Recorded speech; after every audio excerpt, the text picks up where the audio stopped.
Set and setting are critical to any psychedelic work, but this is even more true for ayahuasca. That's why a retreat can be so transformational when working with this sacred plant medicine. It takes you away from your daily life, away from the noise of modern society, and immerses you in a carefully curated environment designed for healing.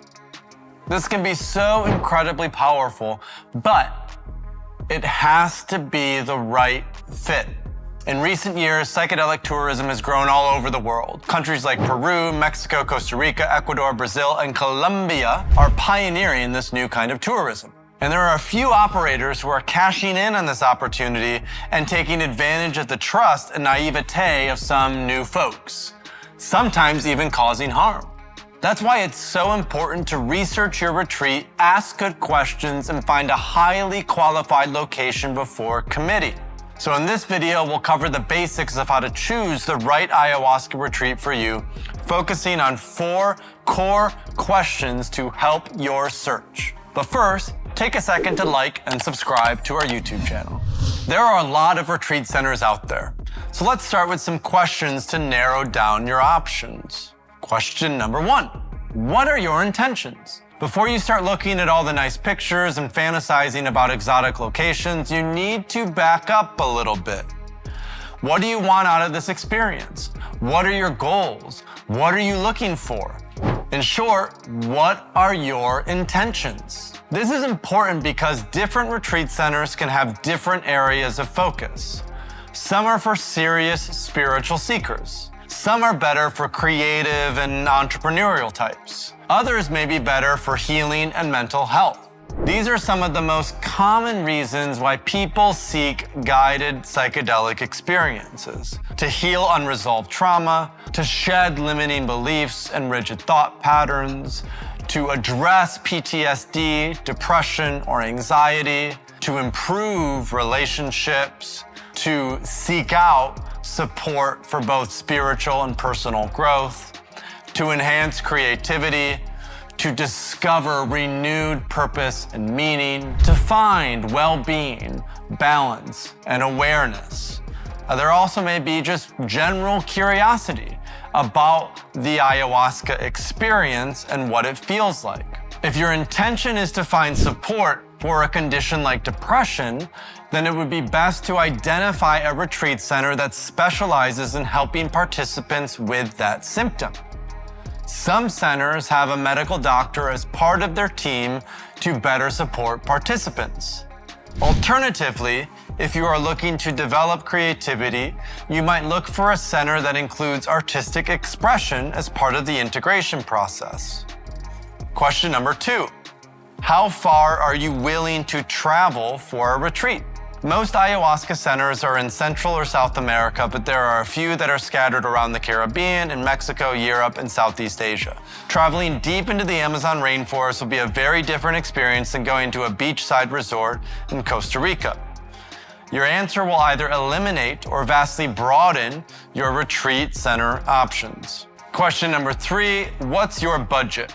There are a lot of different types of retreats. Some are luxury resorts, others are more humble with just basic amenities. Your budget will determine how far you can go, for how long, and the type of care that you will receive. If you want to travel to the Amazon rainforest in Peru, you'll need to consider the travel expenses in addition to the retreat cost. So depending on the length, the luxury, the number of ceremonies, prices for retreats can range anywhere from $500 to $10,000. Most week-long retreats are somewhere between $1,000 and $3,000. For longer experiences or private retreats that offer luxury amenities, you could be looking at a $10,000 bill or more. The 4th question, who is leading the psychedelic retreat and what are their credentials? This is the single most important question. The other 3 questions help you to narrow down the options, but ultimately the quality of a retreat largely comes down to the practitioners. That means finding someone with a lot of experience, excellent reviews, and most importantly, humility. Are they compassionate? Are they approachable? With ayahuasca, you'll want to know what tradition that they've been trained in. Even if you have no idea what these traditions are, pay attention to how they talk about lineage and tradition. Do a little bit of research to learn who their teachers were and if those teachers were reputable. You can find a lot on the internet these days. If someone had a very negative experience, they will often make sure the world knows about it one way or the other. So ask around. Look at reviews from credible resources like Third Wave's Psychedelic Directory. See if you can find other people who have participated in the ceremonies before, and if possible, speak with the guides or shamans directly and ask about their qualifications, process, and guidelines. Pay attention to their marketing and messaging. If it looks extremely slick and fancy, it may just be smoke and mirrors. And if you're not entirely convinced or feel something's might be off but can't quite put your finger on it, move on. You need to feel 100% safe in order to fully engage in the ayahuasca experience. So those are some helpful questions to help you find an ideal ayahuasca retreat. If you want to save yourself some time and potential mistakes, check out Third Wave's directory of vetted and trusted retreat centers and practitioners using the link below. All centers and organizers have been verified and vetted by Third Wave's team, so you know that these retreats are worth considering for this vulnerable and transformative experience. Thank you so much for watching. If you want to stay up to date on the third wave of psychedelics, subscribe to this channel and visit thethirdwave.co, where you'll find plenty of free resources on the intentional and responsible use of psychedelic medicines.